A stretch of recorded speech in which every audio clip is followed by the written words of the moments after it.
Hello there guys, welcome back to Younes Talks Football, welcome back to a brand new video. I hope all of you are doing well today. Breaking news, ladies and gentlemen, breaking news, my football club have lost their minds. We're going to get into the latest on Duran and Aston Villa happily, of course, without a hesitation or a bat of an eye, selling Duran for what would be astronomical money for a player of his level. We are about to be the ones to prize the player away. We're going to get into it, as well as the big news that did transpire last night that came out after I'd already given you the second upload, so I wasn't going to give you a third that late. So we're going to talk about it today, and that's latest on Erik ten Hag. Yes, Manchester United, ridiculous scenes happening over there. We're going to get into that in the second part of this video, but let's start off at home. Let's start off with Chelsea, and let's start off with what is going on. Last night, we had someone come out with a rumour, and I swear, this is where my head started to get hot. My head started to get hot and I was like, there's no way. There's no way. This can't be true. This has to be fake. This has to be fake. There is no realm of possibility where this is true. What is it? Let me show you. Here it is. Guillermo Arango, right? This quite massive journalist, right? Decided to come out with this. If I'm going to translate it, agreement between Chelsea and Aston Villa for the signing of Jhon Duran. It would arrive for a figure close to 50 million euros. They are negotiating the terms of the player to sign the contract. Follow up to the news that I gave you last week and then he references this outlet. Now, I genuinely don't know where this outlet is from, but I don't know if is he a Colombian journalist, perhaps? I'm going to try and... but yeah, he's based in Bogota. So, Duran plays for the Colombian national team. So, this is coming from basically his home nation, his home country. What's scary is I first saw this and I was like, nah, it's got to be fake.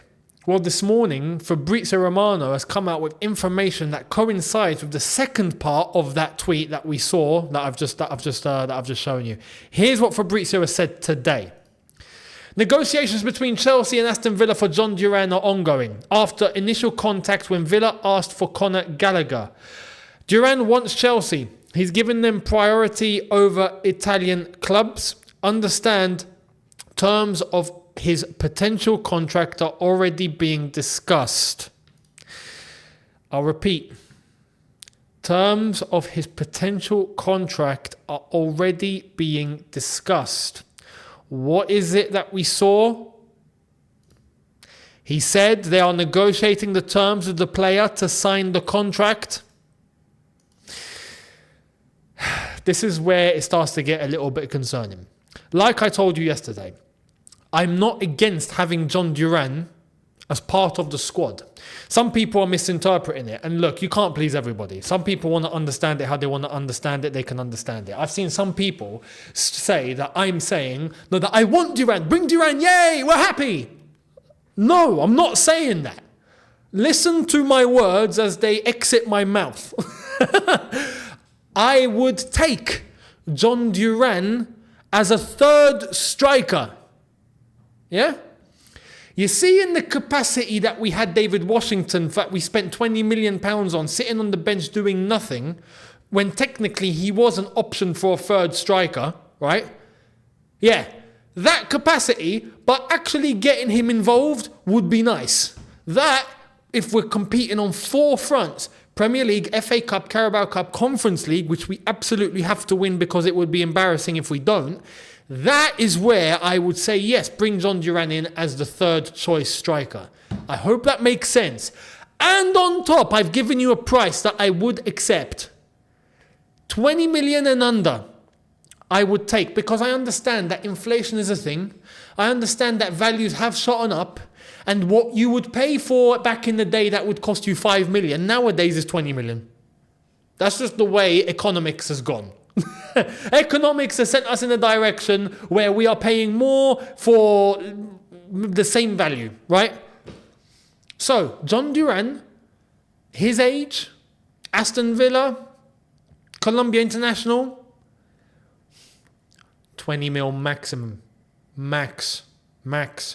And like I said, as a third choice, what does that mean? It means we still need a number one striker. That's what it means. Some people are going to say, oh, so you just take Jhon Duran then. No, I would take Jhon Duran as the third choice. And we still need a number one striker. If we go into next season, like I said, plain and simple yesterday, with only Jackson and Duran, after having spent 40 or more, it's looking like it's going to be more than 40 million on Jhon Duran, we have lost our minds. We have gone doolally, as we like to say in London. Doolally. That means you've lost it. You need help. Unbelievable. Here's an example of what Duran might be like, by the way. This is from an Aston Villa page. Earlier on in May, Jhon Duran faced an internal disciplinary after a house he rented was severely damaged, including light fittings being taken off the wall. Damages were in excess of £12,000 and the club became involved. Great. Looks fantastic. Proper Chelsea. And that's not just one, by the way. There was another case of another house that he'd done something to. So, I mean, look, yesterday there was rumours about his disciplinary record and that it's not good. And we saw Unai Emery, and I referenced this yesterday, saying that he mentioned that he needs to grow up. Well, I have to be honest, right now it's looking like he does have to. But welcome to Chelsea, because that's what we do. We bring in children now, and we nurse them, and we teach them, and we show them what's right from wrong. Either more times than not, we don't actually get it right ourselves. So this is where I honestly, look, I've got a bad feeling. This is why I'm acting the way that I'm acting. I'm reacting the way that I'm reacting. I've got a bad feeling that Chelsea, by the way, not Maresca. It's already come out that this is a club decision, not Maresca's decision. So nothing to do with Maresca. Maresca's going to come in and find Jhon Duran. We are going to only bring in Jhon Duran as our striker, and we're going to spend close to 50 mil on him. That's what I'm scared about.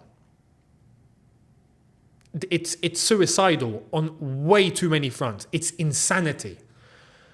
I don't understand how the club have looked at this and gone, yeah, great decision. Let's hope it doesn't transpire in that way.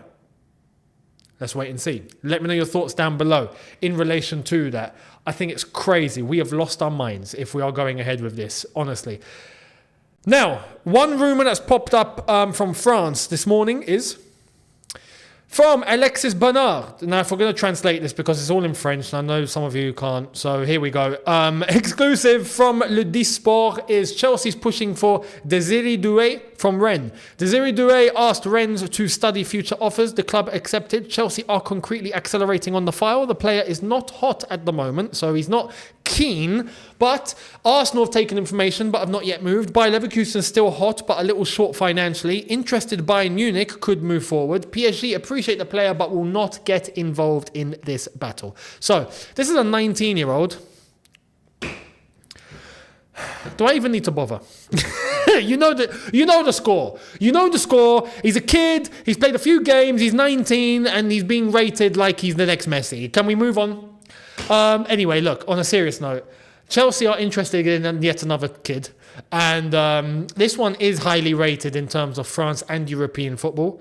There is apparently a very high ceiling, according to this guy. He is Ivorian originally. He's not yet chosen what country he's going to play for. So he can play for France or he can play for the Ivory Coast. He has been part of the Olympic squad in France. I don't know if he's going to be called up or if he has been called up for this Olympics that's coming up. Maybe he has. I wouldn't be surprised. But yeah, once again, another youngster, and he's a left winger. So hence we're going for a youngster because we need a left winger, and obviously we don't shop in the over 25 department anymore. So we shop in the PG department now. So that's the player we're linked with. Let me know down below what you think. Let's move to some of the big news that came out last night in relation to Manchester United. This I honestly did not expect. Here we go. David Ornstein, exclusive Erik ten Hag to stay as Manchester United manager. Man United end-of-season review culminated with a decision to keep the 54-year-old in position. After talks today, Dutchman will remain at Old Trafford, plus hold negotiations over a contract extension. Fabrizio has said breaking Erik ten Hag stays at Man United manager. Decision has been made. Ten Hag has been informed after final decision by Ineos. Contract talks will also follow, as David Ornstein has reported. Ten Hag will be Man United manager next season. He goes on to say this today. Talks between Man United and Erik ten Hag's agents are already underway and advanced, with all parties anticipating an agreement on new contract. Ten Hag happy to sign and continue the project, while Ineos want to give him total trust for the future. Work in progress. Well, clearly, they don't have total trust in the future of Erik ten Hag, because if not, it wouldn't have taken this long. Let's not all be naive idiots. Can we not? It's common knowledge, and it was so obvious and so blatant that they were looking for a new manager. They couldn't get one, so they've stuck with Ten Hag. It's so clear. Anyone that's going to look and go, no, but United gave it a very careful thought, and they want to keep Erik ten Hag. That's their prime option. Okay, you do you. I've got a nice beachfront villa to sell you in the middle of London. Yes, aka it does not exist. But listen, I honestly think United have searched and searched. Like Bayern Munich, maybe not as crazy as Bayern Munich. Bayern Munich took it to another level. They had to settle, not even for the manager that they currently had, but for the manager that they just did not even have on the list. And they've gone, we don't have a choice now, because even the manager we had is off. So Man United have done a little bit of that, scouted, tried to get things done. It's not happened. It's not worked. We heard most recently that Thomas Tuchel did talk to Manchester United. Why would Man United talk to Thomas Tuchel if they wanted to keep Ten Hag in the first place? If I'm Erik ten Hag, right, I would do what Tuchel done with Bayern Munich, except Tuchel actually pulled it off. But Erik ten Hag, listen, maybe Manchester United will do what I'm about to say. If I'm Erik ten Hag, I am literally walking into this meeting and going, listen, Man United, I want this, and this. Take it or leave it. End of story. Take it. I'll be more than happy to stay and move forward with you, but it's going to be on my terms. If you refuse, cool. I will see you later. Good luck finding another manager. The ball is in his court if he really was to go about his business. Because Manchester United don't have an option. Or maybe there's options on the table that they've been a bit uncertain about. I'll give you one name. Maybe Gareth Southgate is a little bit... Maybe United have gone... that's a little bit too much, that one. I don't think we should. Let's just stick with Erik ten Hag. So, Erik, you're welcome to stay. Maybe they've just done that. But listen, if Erik ten Hag really laid it down and United don't give him what he wants, then all of a sudden, Erik ten Hag can just go, okay, go and get Southgate then. See you later. Give me my compensation. I'm out. Let's see what happens. I've got a feeling Ten Hag is going to be like, oh, no, you want me to stay? Okay, let's talk, yeah. And okay, I agree. Fantastic, yeah, great. I'm still in the job, beautiful. And then just go along with it. I don't know. That's just my gut feeling. That's just my own personal opinion. So let me know your thoughts. But I have to be honest, I'm surprised. I genuinely thought Ten Hag was gone. It was blatant that they did not want to keep him as first choice. It was so obvious. So the fact that they've actually kept him on board, I have to say, it's not a good start for Ineos. Because Ineos, as a brand new shareholder of this club, the ones that are running the football day to days, including Omar Barada, who they plucked out of Man City, who I had high hopes for. I got to be real here. I was mentioning him and I was saying, yo, that's a big move.